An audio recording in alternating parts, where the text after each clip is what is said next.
जय श्री कृष्ण। राधे राधे भक्तों, आज हम सुनेंगे भादो मास कथा अध्याय 12।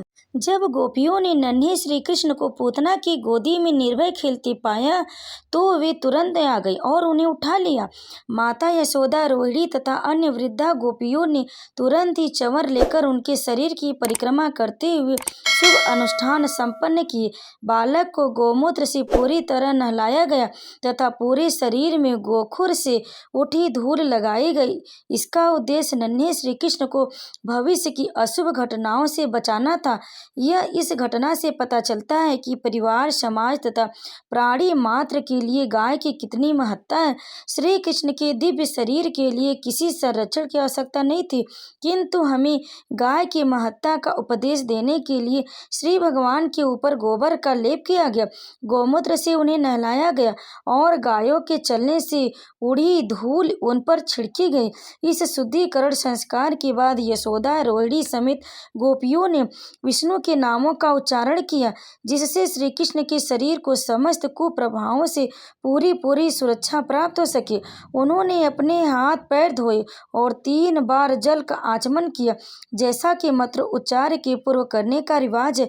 उन्होंने इस प्रकार मंत्रोच्चार किया, हे कृष्ण, अज नाम से विख्यात भगवान आपके पाँव की रक्षा करे। मणिमान श्री भगवान आपके घुटनों की और श्री भगवान यज्ञ आपकी जांघों की रक्षा करे। श्री भगवान अच्युत आपकी कमर के ऊपर भाग की और श्री भगवान हयग्रीव आपके उदर की रक्षा करे। केशव आपके हृदय की रक्षा करे। श्री भगवान ईश आपकी वक्ष स्थल की रक्षा करे। श्री भगवान सूर्य आपकी गर्दन की और भगवान विष्णु आपकी भुजाओं की रक्षा करे। श्री भगवान उरुक्रम आपके मुख की रक्षा करे। श्री भगवान ईश्वर आपके सिर की रक्षा करे। श्री भगवान चक्रधर आपके आगे से तथा श्री भगवान गदाधर आपके पीछे से रक्षा करे। धनुषधारी भगवान मधुसूदन आपकी दाईं ओर से और भगवान अर्जुन आपकी बाईं ओर से रक्षा करे। भगवान उरु गाय आपके शंख आपकी सभी ओर से रक्षा करे।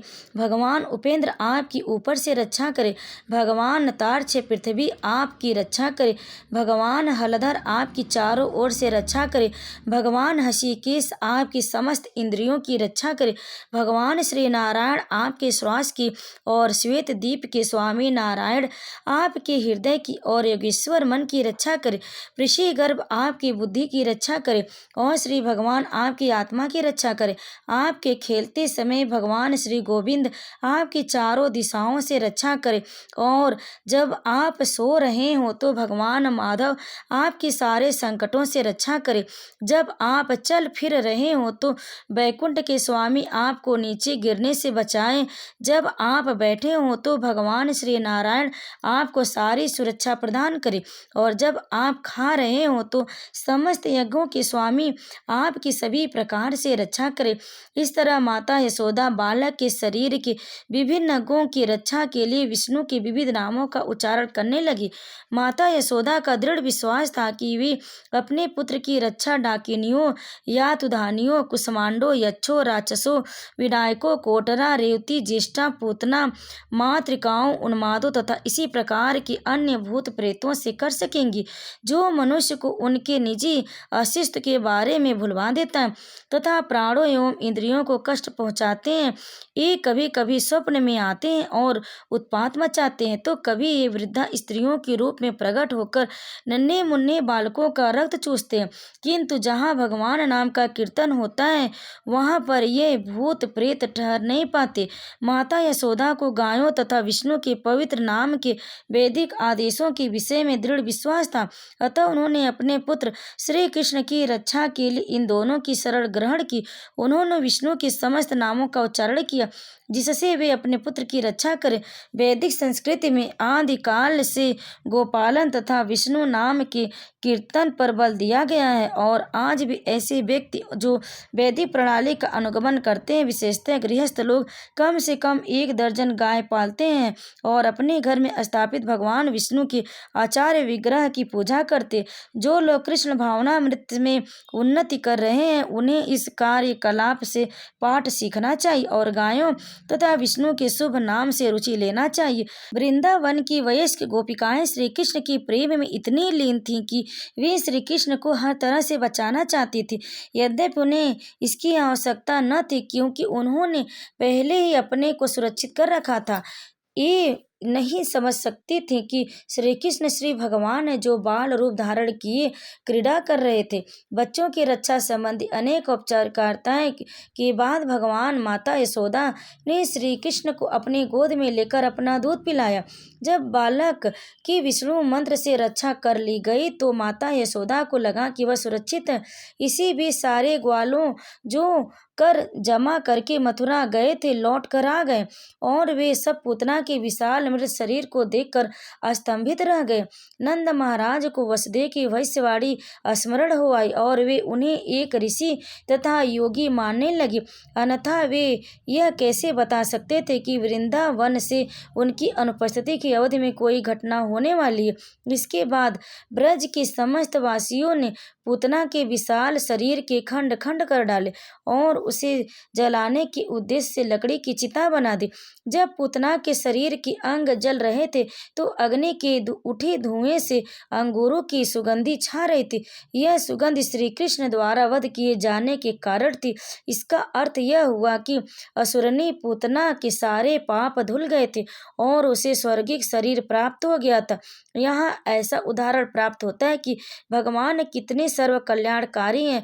पूतना श्री कृष्ण को मारने आई थी, किंतु चूंकि उन्होंने उसका दूध पान किया था, अतः वह तुरंत पवित्र हो गई और उसके मृत शरीर को दिव्य गुण प्राप्त हुआ।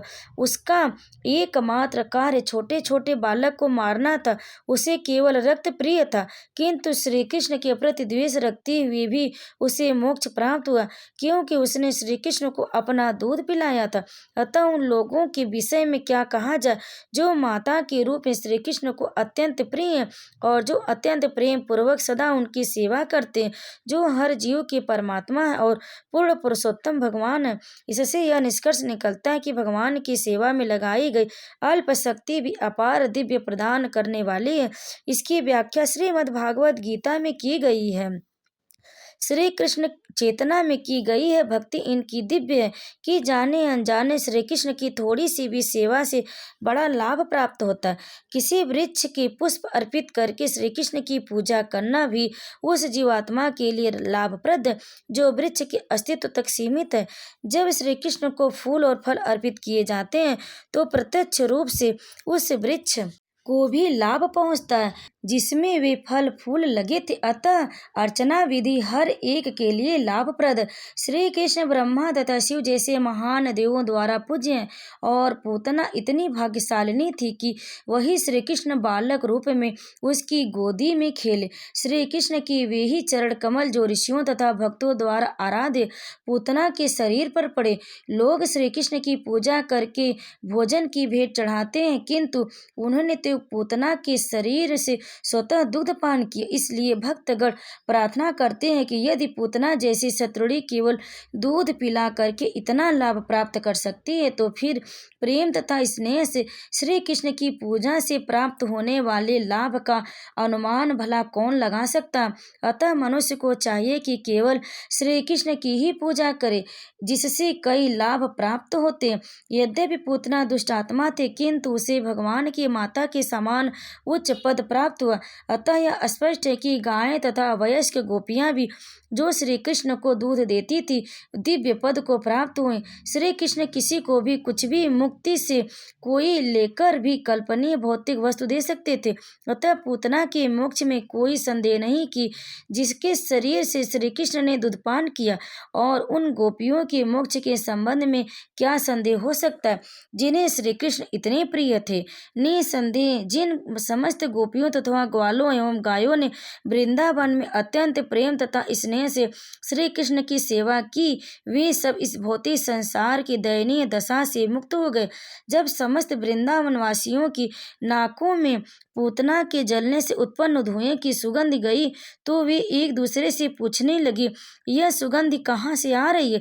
और बातचीत के दौरान ही उन्हें यह ज्ञात हुआ कि यह सुगंध पूतना के जलने के उठे धुएं की है। श्री कृष्ण उन्हें प्राणों से प्रिय थे और जैसे ही उन्होंने सुना कि श्री कृष्ण द्वारा पूतना का वध हुआ है तो सभी ने प्रेमवश उस बालक को आशीष दिया।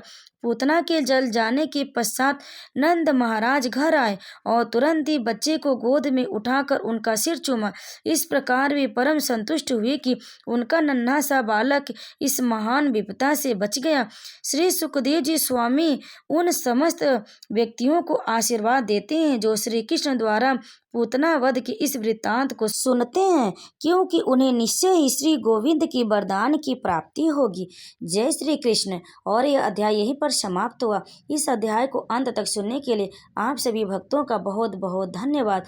प्रतिदिन आप हमारे चैनल पर इस कथा को आगे अवश्य सुनें। जय श्री कृष्ण। राधे राधे।